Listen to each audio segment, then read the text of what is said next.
दोस्तों हम बात करेंगे इस छोटे से व्लॉग के अंदर कि डोनाल्ड ट्रंप से हमने क्या सीखा। डोनाल्ड ट्रंप, आपको पता है डोनाल्ड ट्रंप ने कैसे यूक्रेनी सदर उस ज़ेलेंस्की जो नाम उसका नाम है उसको कैसे उसको जो है ना उसको बताया, उसको जिताया, उसको उसकी औकात को याद दिलाया है कि तुम्हारी क्या हैसियत है। कैसे उनको टिश्यू पेपर की तरह इस्तेमाल करके फेंक दिया अमेरिका ने यूक्रेनी सदर को। पहले उनको पूरी जंग के अंदर घसीटा, उनको जंग के अंदर लेकर आए।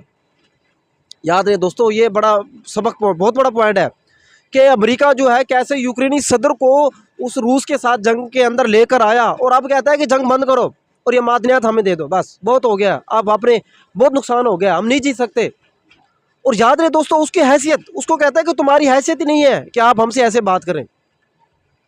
ट्रम्प साहब कह रहे हैं ज़ेलेंस्की को, और जो भी उसका नाम है यार, वो कहता है कि तुम्हारी हैसियत नहीं है कि आप हमसे ऐसे बात करें, आप हमें डिसरिस्पेक्टफुल जो है ना वे में बात कर रहे हैं, आप हमारी इंसल्ट कर रहे हैं व्हाइट हाउस में बैठ के, आपको बात करने का पता नहीं है, तरीका नहीं है, आपकी हैसियत ही नहीं है।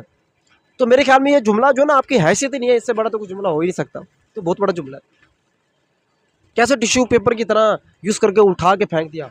और मज़े की बात यह है, अभी भी जो इस वक्त तक जो मैं व्लॉग बना रहा हूँ, यूक्रेनी सदर मान गए हैं कि मादनियात देने के लिए, बेचारे वो ठर गए हैं। यार ये भी याद रहे दोस्तों, अमेरिका का जो ट्रम्प जो उसका दिमाग कैसा है। यूक्रेन के साथ जो ना पूरा यूरोप लगा हुआ है, उसके पीछे है, लेकिन फिर भी उसको कैसे कह रहा है कि आपकी हैसियत नहीं, हमसे बात करो। पूरी दुनिया को आगे लगाया हुआ है, फिर कहता है कि कनाडा जो है ये हमारा है। कितना खपती किस्म का इंसान है ये, पागल सर फिरा। बहरहाल ये बड़ी अफसोस की बात है, उनका रवैया तो अच्छा नहीं था, लेकिन इसमें सीखने के लिए बड़ा इसमें मकाम है। और मैं तो इस इंतज़ार में हूँ कि बहुत जल्द जो हमारे शहबाज शरीफ को जो है ना ट्रम्प बुलाएगा और उनके साथ भी बड़ी एक अहम जो है ना मुलाकात करेंगे, और उससे हम पूरी दुनिया, पूरा पाकिस्तानी कौम ख़ास तौर पे उससे मुस्तफ़ीद होंगे। आप दोस्तों किसके ऊपर क्या राय है कि शहबाज शरीफ की बहुत जल्द मुलाकात होनी चाहिए, नहीं होनी चाहिए? कमेंट सेक्शन में ज़रूर बताएगा। बहुत शुक्रिया, अल्लाह हाफ़िज़।